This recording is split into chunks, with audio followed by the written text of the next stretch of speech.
Guised. Chapter 4. A Family Again. As in all house sales, things eventually do click, and a buyer is found, which was just as well. We had seen the near-perfect property for us in Thornborough, a village close to the school and not far from the shops at Buckingham. The owner was a most successful freelance graphic designer. The property had 3 stables, a tack room, photographic darkroom, outside toilet facilities, a garage complex built under an imposing studio with the latest designer furniture and equipment reached by an open wooden staircase. It was in 3 acres, a paddock where sheep grazed, and a thatched cottage which led off the gravelled drive which practically circled the house. A college of Oxford University originally owned the farm. It was 72 foot long, thatched, with stone-built walls, with mullioned windows, leaded lights, a bread oven and inglenook, and all the latest fitted kitchen equipment in bleached oak, with a beautiful fire-engine red Aga cooker. The whole house was carpeted in a deep red velvet pile, and the curtains in matching velvet. It was a most attractive house, positioned on the edge of a village, close to a stream. The studio complex gave Josephine all that she needed as a workplace at home. I had my eye on the cottage to convert into a studio for myself. We bought it, and that May we moved in, the girls each having a bedroom of their own, whilst Chris could have the remaining bedroom on those occasions he felt he needed to, the school vacations continuing to be a full boarder at Aldenham for his final year. In January 1986, I went skiing for the first time with Josephine, who was a previous skier. I was 48 and not expecting to take on a new hobby which was to last for so many years and proved to be an annual delight. Josephine had won the right to be at the Hill Samuel Convention in Zermatt, Switzerland, for financial advisors who had achieved a high status in business sales. It was at this time that Josephine had developed effective business links with executive search consultants Overton, Shirley and Barry. The result was lovely. No cars or trucks, just horse-drawn sleighs with the musical bells jingling from their harnesses. The Matterhorn was the backdrop to most ski runs, and the pistes were lined by fir trees laden down by the snow which sloped down typically Alpine-style log houses. There were many who hadn't skied before, and so instructors were organised to take us through our paces. It was all so new and exciting, and fortunately I advanced to the next class very quickly. It will be ever etched upon my mind how wonderful that week was. The venue was splendid, being a top-class resort free from cars, having as its only transport horse-drawn sleighs. The accommodation at the hotel was a delight, being typically Tyrolean, made of wood in the Swiss style. The snow was terrific that year, and the weather sunny and warm. What an introduction to a wonderful sport! When we arrived home, I started up my freelance design business in a small cottage on the drive. It was planned to give a specialist treatment in stationery design, menus and show cards. My first client was the solicitors Howard and James, and soon after that was finished a restaurant in Buckingham wanted menus and cards. Josephine's next convention was held at Miami and Boca. We flew out on Concorde as a special prize to Washington, and I must say that it was a tremendous experience being whisked through the air at over twice the speed of sound in such luxury, and then onwards to Miami by specially chartered jet. It was there that guests who had an interest in other countries other than England were invited by the Hill Samuel management to fill in a questionnaire stating what their interests were in that country and whether they would like to expand their own business there, to be an advance guard and prepare the ground for financial services. Josephine complied, highlighting our house in Spain and setting out a plan to start a business, demonstrating that most wealthy people populate southern Spain in that region of Gibraltar where they could not only fly in but also converse in English, play golf and feel more connected to home. Little did we know at the time that that was just exactly what the management were looking for, an opening into the Spanish Peninsula, Portugal and Gibraltar, and someone who had the expertise and knowledge to back it up. The finance industry was going through one of its boom periods, expanding across all markets. There was at this time no local agencies in the peninsula catering for expatriates. They had to fly back home to secure further business contracts and products so that it was deemed to be a prime target for investment banks. The Hill Samuel management sent round a list asking for members of the staff who held connections on the continent and who wished to pursue those contacts in a business-associated way to place their names forward, and Josephine entered her name, stating that she owned a house in Spain, had existing clients out there who needed her services, and she knew of others who were talking about becoming expatriates. Very quickly her offer was taken up, and a business plan was formed. She was to go out to Spain, set up her own base, which would enable her to service and sell new products to new and existing clients from the border of southern France and Spain, right round the coast into Portugal, taking in the financial centres of Gibraltar. Although there were a few existing salespeople there already, they were not on a par with Josephine's status and would come under her jurisdiction. In effect, this didn't alter anything, because in reality it was accepted that what the management were aware of was that it was from Malaga to Gibraltar, which was the main area to concentrate on. At the time, there was a boom in house purchase on the coast. New owners had to be aware about existing tax systems, holiday home purchases, lets, local inheritance taxes, offshore banking, portfolio management, capital gains, wealth and income taxes, and how planning should involve the local laws and lawyers. Although these are not within the remit of Josephine's need-to-know skills, she had to be aware of such essentials. The International Money Show in Marbella was a venue she had to attend to represent the company. Now you can imagine what all that meant. We had to sell both the house in northern Spain and College Farm, then sort out how the girls were going to fit in to the grand scheme of things once all that had been worked out. Parcel up everything, perhaps for the rest of our lives, to be spent in Spain. In some ways it was an opportune moment for us all, as we were all at a bit of a turning point. There was the businesses to consider, particularly seeing that Josephine's clients were fully serviced by her two advisors who also had to be thought about, where they were going to work from and just how they were going to service the existing client bank. We had a powwow with the girls to see what they thought about the idea. Anna, the youngest at 13, was all for it, even though it would mean that she would have to learn another language. She wanted to get away from her existing school and to be at home all the time. Helen was 17 and in her final year at the Ivan Novello Drama School in Littlewick Green, Buckingham, after turning down a place at the Northern Drama College. She was lodged close to the school and wanted to see her time out and progress her chosen acting career. We had many long and detailed discussions about what she wanted to do.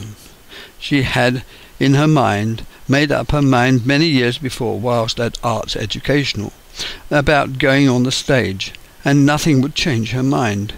To keep on with the performers group rather than the drama teacher's course. Taking this course would have given her an added qualification, more in keeping with her potential. A practical course to stand her in good stead for the rest of her working life.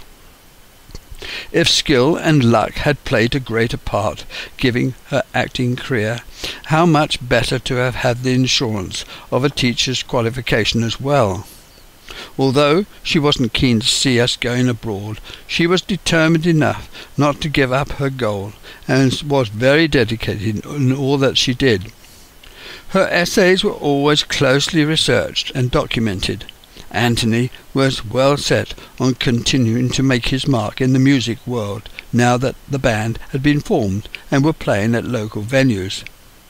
He would no longer use our home as a base, but operate from Watford, and whilst combining work for the Royal Automobile Club on a part-time basis to bring in extra cash, whilst progressing his musical career. Christopher had by now left school with his A-levels, and looking forward to starting work with the Bank of Credit and Commerce International immediately after leaving school, an introduction managed by Josephine with Chris Johnson at the bank. Whilst all these other considerations were being met, Anna continued at Sharmadine School. Her teachers believed she was best off there. We went along with that decision for the time being, simply because there were so many other things going on at the same time, and we knew that it was only going to be for a short period. One of Josephine's clients had a litter of puppies. She happened to mention that I might be interested in one to the owner, who contacted me to see whether I'd like to have a look at the puppy. I went round to inquire what it was that they required. Of course, I was captivated by the only one remaining, the runt of the litter, which was a bitch. I was somehow landed with this decision, and as it turned out, it was a wonderful decision too, because it was a turning point, something living of my own to look after. I resolved to have it there and then. When I got back home, I hid the puppy in my studio, waiting for the morning when I would show her off. I had made up my mind that I would call it Ruff, after its wonderful white fur collar around its neck.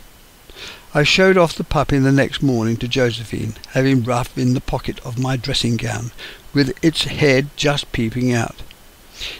She was an immediate success with the girls when they came home that weekend. Their first job was to make a home for her out of a cardboard box, with her name boldly written on the front. And after training, which only took a few weeks, Ruff became a main player in the scheme of things, never left out of anything. She would wait patiently for the mail carrier on the stairs every day, and thereafter follow me everywhere, never needing a lead but walking at my heel. That Christmas of 1986, Simon and Rebecca stayed in the coach house studio. Anthony was out in the photographic darkroom, Chris and the girls upstairs. It was a crowded house, and it took all our joint efforts to see that they were all fed and watered.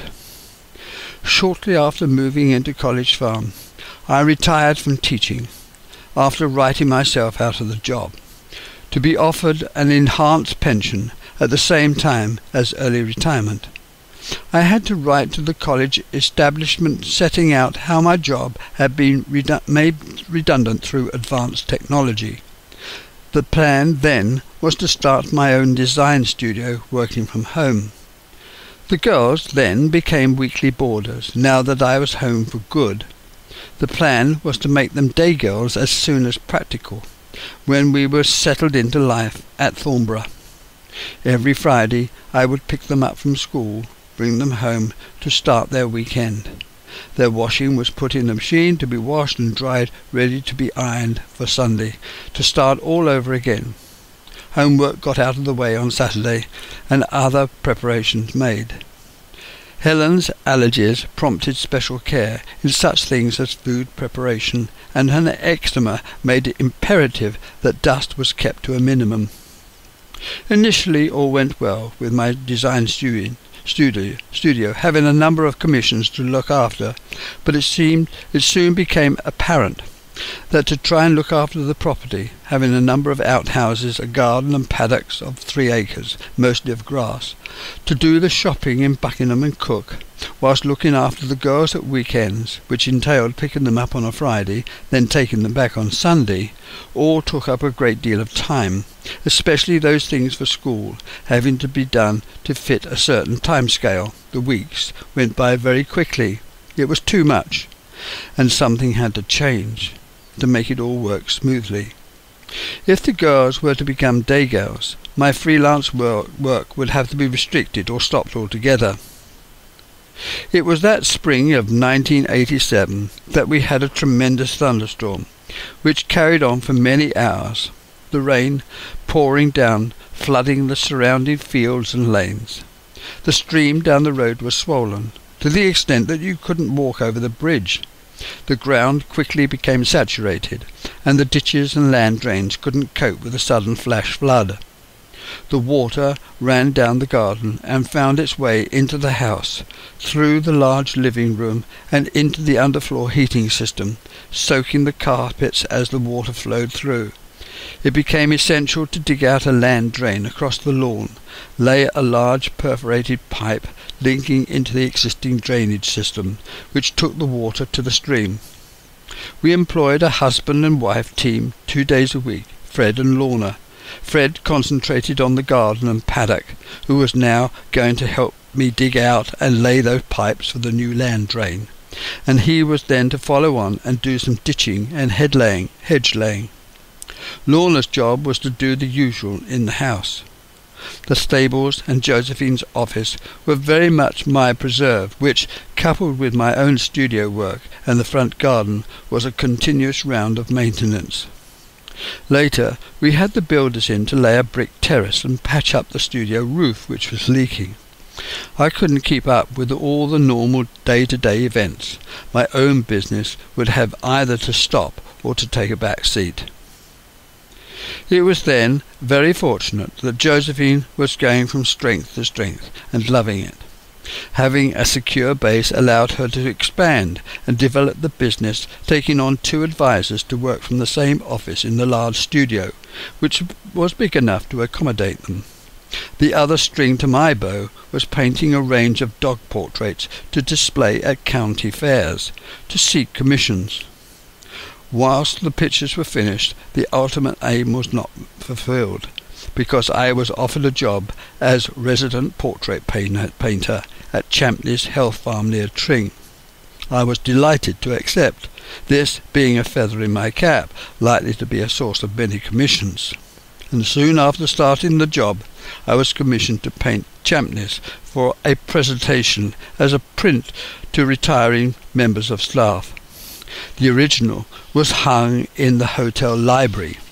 The painting later adapted for greetings cards and notelets. It was a very busy time, travelling backwards and forwards, on call for residents. I had an art exhibition for the Waterways Commission held in the gallery in Buckingham. 10 pictures associated with the canals and workings. Thelma and Roger, Sally's brother and sister-in-law, wanted some stylish notepaper and business cards incorporating a couple of animal pictures for their kennels and cattery.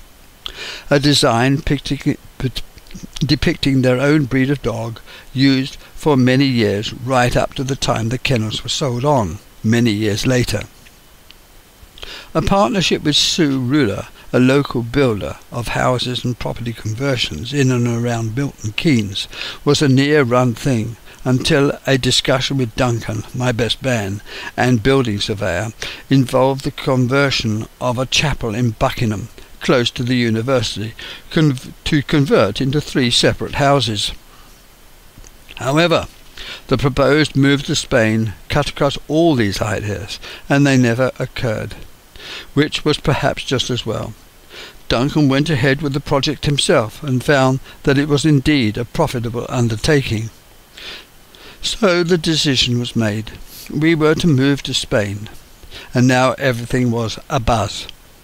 We had so much to do, but first we had to sell our properties, the one already in Spain, but in the wrong place, and look into buying a house close to Gibraltar, as well as to find a school for Anna.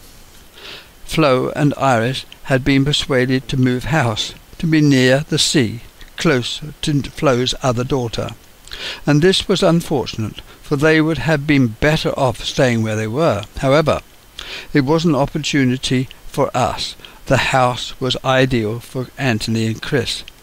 They managed to secure a joint mortgage, and after the ladies had left, work started almost immediately to convert the house, to separate the upstairs from the lower portion, to give the boys their own patch, while sharing the bathroom and kitchen. The house was completely redecorated, carpeted and curtained, made and hung. A new kitchen and bathroom was installed and plumbed in. The whole venture was a success, and came at just the right time. In June 1987, the annual convention for high achievers was held in Barbados at Sam Lord's Castle. This was my first visit to the Caribbean, to see for myself how poor the inhabitants were, and how meagre the job prospects.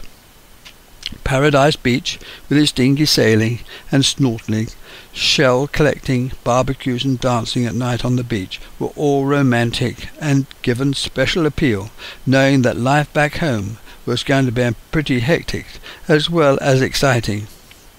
My brother Stan, now retired, was just about coming to terms with his affliction, to the extent that he was looking to spend the rest of his life abroad in a warmer climate.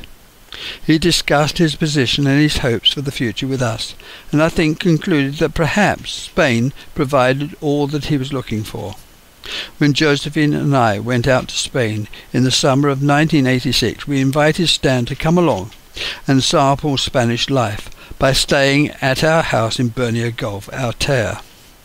We were planning to sell our house in Spain, but it wouldn't do for Stan. He was looking for a bungalow built on flat land that would take a wheelchair, with 2 bedrooms, bathroom and kitchen, and hopefully a swimming pool. As the object was to be self-sufficient, relying on his pensions to provide for Pauline and Tim, the project had to be kept on a very tight budget. A property which wouldn't require all his shavings was the order of the day, and these specifications almost demanded a new development in an out-of-town location.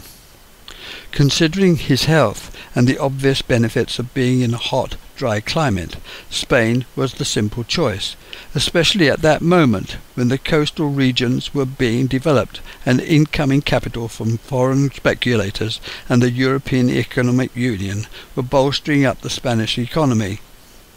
That visit convinced Stan that what he was doing was right, and within a space of a year he and Pauline and Tim were on their way out to start life afresh, new horizons and challenges, leaving behind a number of bad memories and unfortunate experiences. David had not long finished his honours degree at Middlesex Polytechnic, soon to start work as a supply teacher. He later took a teacher training course at Roehampton and applied to take up a position as a lecturer in English at a further education college in Epsom. This he succeeded in doing, and once there continued seeking further qualifications by reading a master's degree course in linguistics. Ruth was working part-time in Harrow after working in the florists, and Benjamin was at Safeway's supermarket. Just after Christmas, Ben had to go to hospital with a course of antibiotics to cure a viral infection. He wasn't long out of hospital that he decided to return to education and read an honours degree in computer programming. Rebecca started a 2-year part-time course at the Birch Waltham School, New York, studying acting and stage management. After Easter, she took a Greyhound bus round America and in June visited her friend Mrs. Harrison in Oakland, California, returning to New York midsummer. She read a critique of Anthony's rock group, Romeo's Daughter's first album in a British music magazine called Q, and they believed that it was a very commercial band and should do well. When Rebecca finished her first year's college course in July, she took on the job as host in a restaurant. She took the opportunity whilst there to visit friends in Long Island. The Morning Post brought her a hopeful interview at Queen Mary College, London, to read history the following year in an honours degree course. She then flew back to attend the interview and to spend some time in England. Josephine and I flew back out to Bernier Gulf to put the house on the market and to settle any financial matters whilst there. Helen and Anna, Rebecca and Christopher came along too, so we made a bit of a holiday of it. And this time we motored out through a bit of a squeeze, and it got us there to do an about turn and head back. On Sunday, the 12th of May, 1987, Josephine and I flew out to Malaga in southern Spain. We had to find a house, look for a suitable school for Anna, and perhaps find a business location. It was important not to make a mistake, for time was short, and we couldn't afford to have to keep flying out on doubtful promises. On arriving back, Josephine had to make out a report to the London office to update the directors, telling them when she was going back to be there permanently. Shortly we set out again. We had seen an advertisement for properties for sale in Spain, one in particular at a gated estate called Sotogrande, on the coast in sight of Gibraltar, with Andalucia properties. It was to them that we intended to make our first call, having alerted them to our needs by phone. Having never been to that area before, we had absolutely no idea of the area, and hiring a car at Malaga Airport, drove down the coast road toward Estepona and Gibraltar, hoping to find a suitable base to begin our search, made for the estate agents. Having taken a morning flight, we found ourselves driving past San Pedro Calpe about midday. Noticing a group of people standing outside a small chapel next to a school, our interest was aroused, for they looked very English, and it turned out that the building was the Coastal English Mission Hall, and they were indeed part of the English community. We parked the car and introduced ourselves. The wife of the resident pastor was the first to introduce herself, and she asked had we come to the morning service. We exclaimed that we hadn't but would, and followed behind into the hall. The service was very familiar and thankfully short, and after, as we were walking out, she invited us and others back to the pastor's house for lunch, during which we voiced our quest to find a home close to Gibraltar and an English-speaking school for our daughter. The pastor and his wife, Walter and Beryl Vane, had been working at the mission for 5 years, and lived in a delightful bungalow close to the mission hall.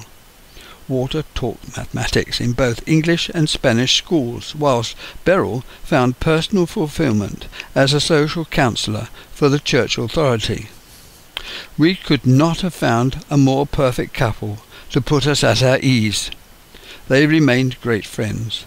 Walter, at one time Anna's mentor, teaching her in the evenings to attain the next grade in mathematics. Beryl, a counsellor and friend to Anna when Anna sought an English university. She remains one of our few most unforgettable and dear friends.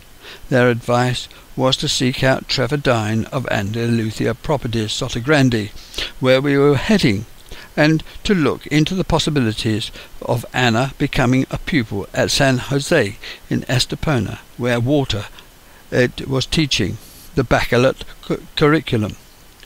The education he believed compared to the very best English public school standard.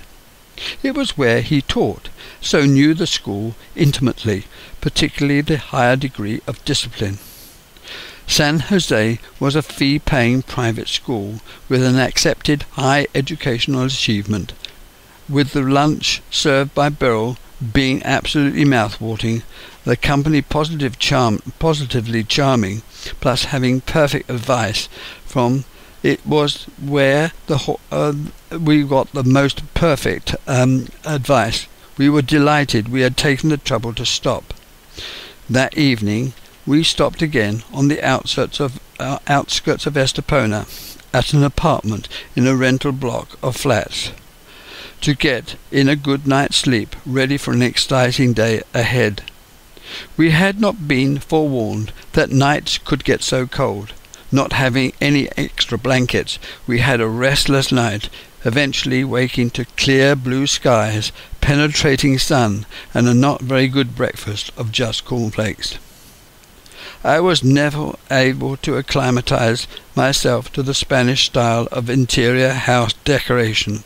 Everything was bright and hard, no curtains, carpets, shutters, blinds, just very heavy furniture and a minimum of soft furnishings. The following day we set off, only to find out that the property agency was closed on Monday. However, we drove to the estate to find the house ourselves. When we arrived, there was a note pinned to the door inviting us to meet the firm's sales manager, John Reese. He turned out to be both kind and thoughtful, showing us round the house, which in fact was a 3-bedroom bungalow set in ample grounds with a pool. The price was £175,000. John showed us round two others, which, although suitable, we settled for the original, the first property viewed. That night we stayed with John and Margaret Reese, sharing their evening meal, during which came to know far more about the whole nature of the building site, its history, the type of properties constructed, and how they had been developed. On Tuesday, the 14th of May, we met Trevor Dine, another acquaintance who became a great friend, all the time we lived in Spain. It was then that we declared ourselves interested in buying the property. It was convenient to have all the necessary expertise in just one place, to advise and arrange that we could buy the property through a Gibraltar company, the building of additional living space, garage and driveway, have on hand Spanish-speaking staff to ease the transactions and paperwork. Sotogrande was similar to a gated suburb of California, where each property had at least 1/3 of an acre, all painted white, immaculate lawns, palm trees, cactus, bougainvillea and azaleas, the obligatory swimming pool, terracotta Roman tiles and grilled doors and windows. Typically Spanish architecture using many painted tiles and natural stone. And all this was set on the coast with its 2 golf courses, 3 polo fields, shopping arcade, marina, tennis club, private beach and sports club. The whole estate was guarded and patrolled by uniformed guards day and night. A leading company of lawyers based in Gibraltar and headed by Sir Joshua Hassan, one-time Prime Minister of Gibraltar, engaged to see to the rights of the purchase. They introduced us to a subsidiary company who sold companies for private transfer and purchase. This whole week was spent with John Reese and his wife. They were kind enough to show us round the vast Sotogrande estate, formed by an American before the Second World War, pointing out the polo grounds, marina, small shopping arcade, and the area that were likely to become 2 new golf courses. It was very much like a middle-class area of Florida, gracious houses and bungalows set in beautiful gardens with tree-lined roads. The port and marina of Sotogrande was still under construction, as was the marina at La de Casa, further up the coast towards Estepona. We visited San Jose, the school, and spoke with the headmaster and the English tutor. asking what the position was for new entrants, the entry procedure, the cost, what the uniform consisted of, and what books had to be supplied by the parents. The headmaster handed us an application form and a detailed brochure telling us about the school, its foundation, its aims and objectives, and answering all our many questions. I must say we were pretty impressed by the school and the system. What he did say was that if we were considering sending Anna to the school, we would have to get her existing qualifications certified so that she could be slotted into the Spanish system comparable with her then existing standard. And we could only this could be done by someone who was au fait with each country's educational system. For instance, the Ministry of Education attached to the Spanish Embassy in London. When we got back to England, our estate agent in Spain rang up to say that he had a buyer who was a local businessman, ran a computer shop in Buckingham, and would be making an offer. And this he did, and we received a fair price, although we had to contribute half towards having the roof rethatched. You can well imagine what our waking time was involved with, for this whole period was most exciting. The possibilities were enormous, and the scope boundless. We were so pleased that we had found a buyer, and that sales were all going ahead so smoothly. And to make the move abroad secure for Anna, I took out adoption papers. The object was to declare a moral responsibility to her, and for her demonstrating, in an outwardly legal fashion, that I would be her guardian and keeper. She was enthusiastic with the prospect. To further incorporate our children, Josephine and I kept our own surnames. We believed that by so doing, our children would retain their identity. It was a strange feeling to know that within a short space of time, Anna and I would be in Spain, not as holiday makers or for a short break, but as residents, there to stay, perhaps for good. It seemed such a long time ago that I had left 68 Norwood Drive to take up residence at Leighton Cottages. All the heartaches and sadness, the lack of money, and the stress of trying to pay maintenance. It had been my hope that some of the younger children would have come round and stayed. That didn't happen. In fact, some of the children had only been there that once, whilst others had never seen the place. I had been told that at the outset I would never have believed it. So much for Rita's opinion and my planning. Now, just 5 years later, I was off to sunny climes.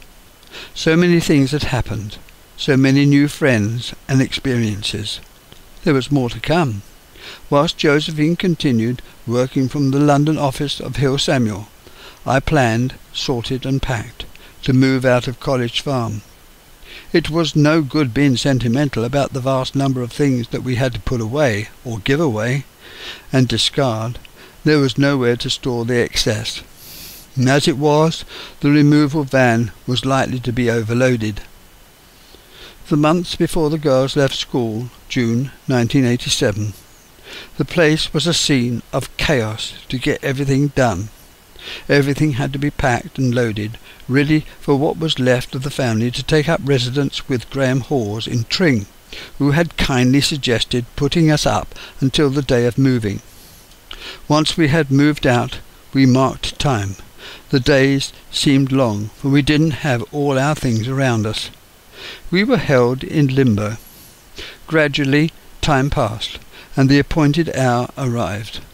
The box, bought from the vets to house Ruff, was assembled, and Anna and I, driven by Josephine, made our way to Luton Airport to mount the steps carrying Ruff in her box into the plane.